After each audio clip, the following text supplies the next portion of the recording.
Hi folks, welcome back for more Let's Play Back to the Future the Game, Episode 4. Our story so far? After a couple of tense minutes in 1986, Marty and Citizen Brown travel back to August 1931, a day after Emmett's first date with Edna. The plan is simple. Convince Emmett to see Frankenstein so that he'll have a scientific epiphany, leading him to invent a device that he'll show off at the Hill Valley Expo in October. Unfortunately, something's gone horribly wrong with the repairs to the time circuits. Instead of arriving in August, Marty and Citizen Brown have arrived in October, specifically the day the expo is going to begin. Momentarily stuck in time, Marty realizes that if they're going to have any hope of getting Emmett back on the right path, they're going to have to pry him away from Edna Strickland. So yeah, whatever the problem was that caused Doc to arrive a couple of minutes late back in 1986 has ballooned into a problem that's landed us about 2 months ahead of 2 months farther in the future than he would have wanted. So, now that we're here, let's see what we can look at, which isn't a whole lot, really. They keep you kind of in this point of view here, and it's not the most useful.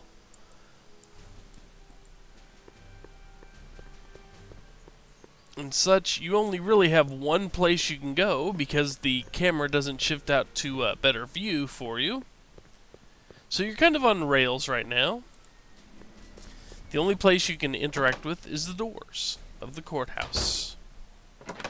Come to think of it, it is a bit brisk for August. Oh, we're 2 months late. The expo's about to start and teenage you is already in over his head with Edna. I always did have a tendency to plunge into things. Let's plunge into the DeLorean and get to the right date. No, it's far too risky. Remember how I was late picking you up in '86? Yeah? That should have been a tip-off. Something is horribly wrong with the time circuits, and the problem appears to be getting worse. If we try to jump now, we could find ourselves stranded in the Cenozoic age. Or worse, the Mesozoic. Then we're stuck? For the time being, I'll look into the problem and see what I can do. In the meantime, you can go to work on the other problem. Right. I'll go to the lab and see if I can talk teenage you out of... Impossible. If young me is already as infatuated as you say, you're not going to be able to talk him out of anything. Believe me, I remember. Better to focus on the more clear-headed half of the couple. Edna? Where can I find her? Where do you think? I'll drive. The DeLorean should still function adequately as a means of conveyance in the first 3 dimensions.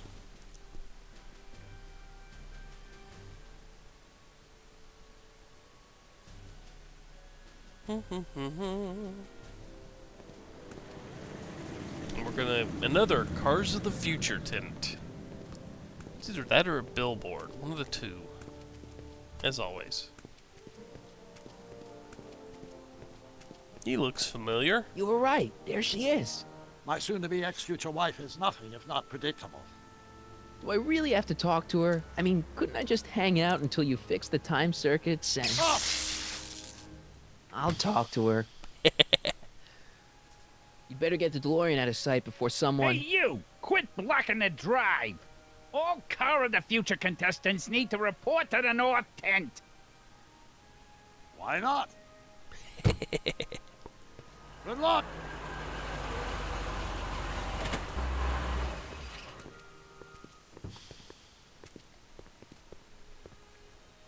So let's take a quick look around the fairgrounds here.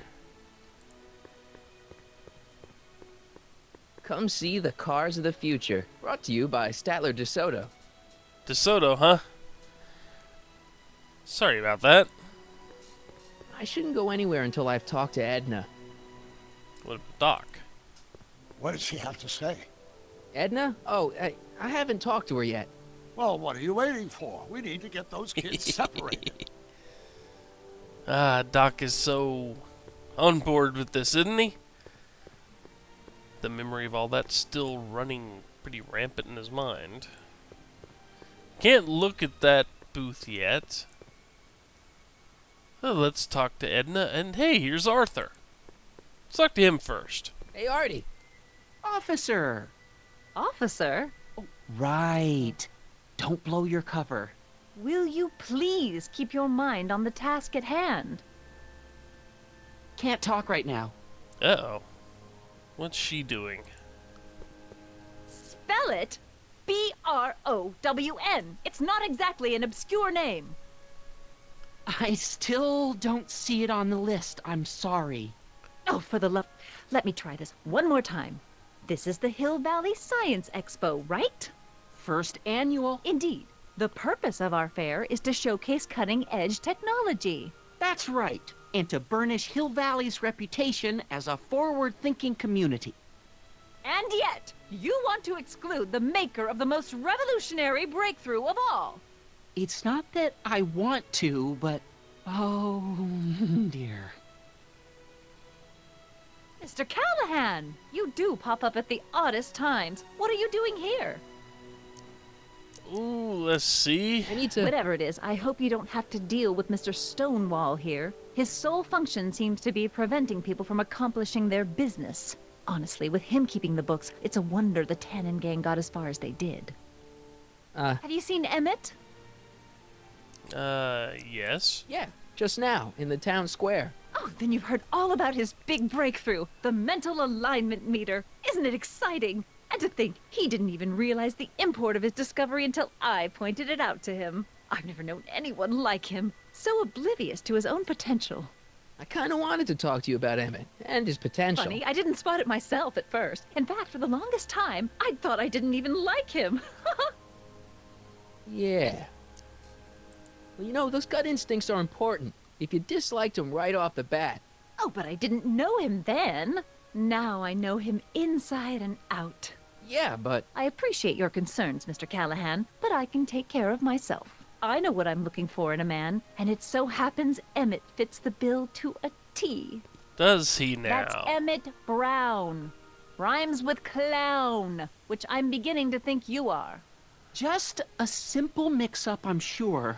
I've no doubt of that. Well, let's keep poking her for information, huh? You said that Emmett fits your bill of requirements for a man. Yes? What would that list be exactly? You'd make a good reporter, Mr. Callahan. You know that?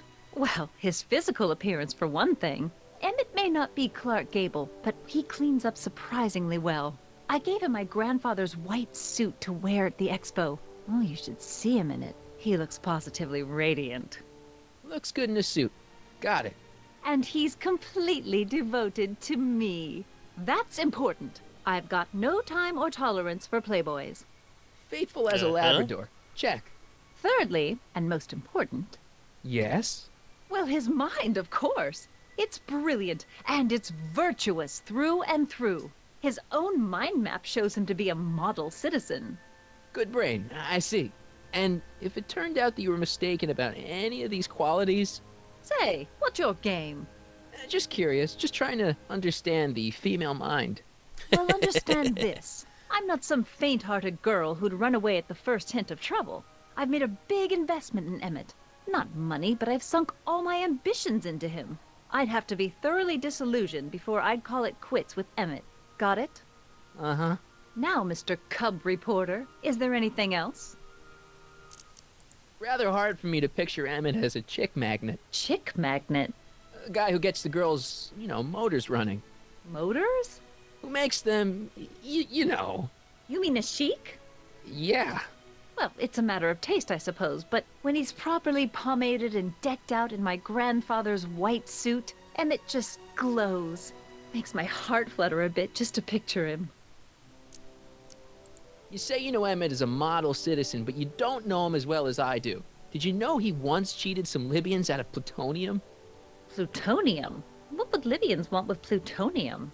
I'm sure he had a very good reason. Emmett's mind map demonstrates conclusively his brain is oriented toward virtue. Uh-huh. This one time, to power one of his science experiments, Emmett hijacked a train. Please, there hasn't been a train hijacking in Hill Valley since the days of Mad Dog Tannen. That's it. Yeah. Anyway. Emmett's done a lot of shady things in his time. My vice principal warned me to stay away from him. Your vice principal sounds like a dolt. Well, we can agree on that. So you say Emmett only has eyes for you? Absolutely. It's almost embarrassing how devoted he is to me. Well, it's good to hear he's finally settling down. Yes. Settling down? You know, ready to stop playing the field, as it were. Playing the... Oh, you're joking. But I can't help feeling sorry for him. Who? All of Emmett's other girls, now that he's with you. Please, I think I know Emmett by now. There are no other girls. I wonder what's gonna happen to Emmett's little black book. Little black book? Oh, it's legendary. That's what enabled Emmett to become the, Valentino of Hill Valley High. Gee, I wonder if he'd let me have it. You must think I'm pretty gullible, Mr. Callahan. Yeah, she's not going to fall for that very easily, so... Even though we now have our 3 main ways that she's attracted to him, and thus must disrupt all 3. What the heck is this mental alignment meter of Emmett's?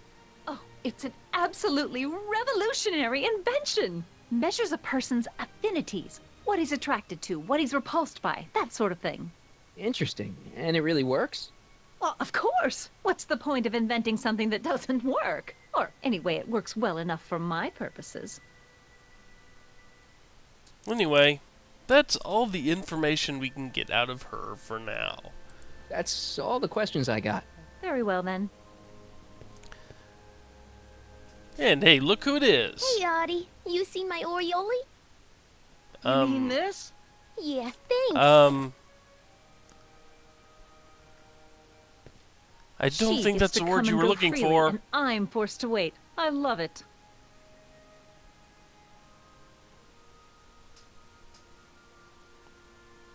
So now, let's... What do you got against Trixie, by the way? Ahem. Back again, Mr. Callahan? What can I help you with? I was thinking, what's Trixie Trotter doing in that outfit? What's she doing here at all? That's the question. Women of that sort are generally found outside cheap hotels, not science expos. Yeah. That's Big all the questions I problem got. with Trixie, Very well, huh? then. How about you? Have you got any questions for me? No. Then kindly let me pass.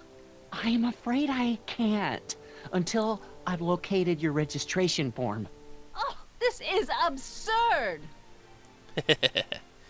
Well, let's talk to this familiar-looking guy. Hey, excuse me. Yeah? When does the expo Not till open? tonight. Anybody without official business here, please get off the grounds! You got official business here? Yeah. Well, stay out of the way of the workers. You look familiar.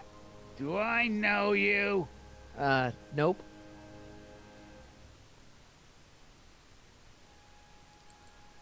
Oh well, maybe it'll come back to you when you're drunk and sitting next to your wife in a speakeasy, huh?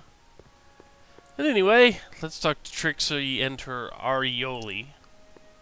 To all who approach these hallowed halls, I bid thee welcome.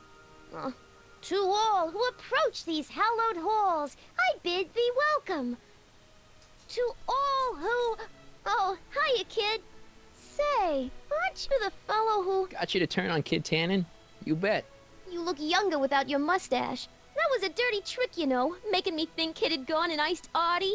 I'm sorry, but it was the only way I could... Forget about it. I'm trying to. Yesterday's in the past. That's my motto. You gotta live for today. Right. So what are you doing down here anyway? Do you wish to pull the levers that control the future? At the expo, silly. Technology for a better tomorrow and all that. Oh, yeah, that's actually why I'm here. So let's talk to her some more. So, who are you supposed to be? Don't you know your Homer? I am Techni Muse of Progress. You can tell by the lightning bolts. Must have slept through that class. I'm supposed to be a goddess like.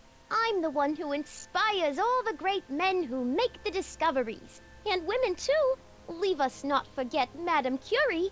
I never would. So, you work for the expo? Yeah, ain't it a kick? I greet all the important guests. And on the final day, I get to bestow the golden sundial on the winning contestant. Techne, Muse of Progress. Not a bad gig. Audie got it for me. It's my entree into respectability. Well, anyway, I think we need to cut the video here, and next time we will continue talking to Trixie and see what her deal is. So, until then, take care, folks. See you later.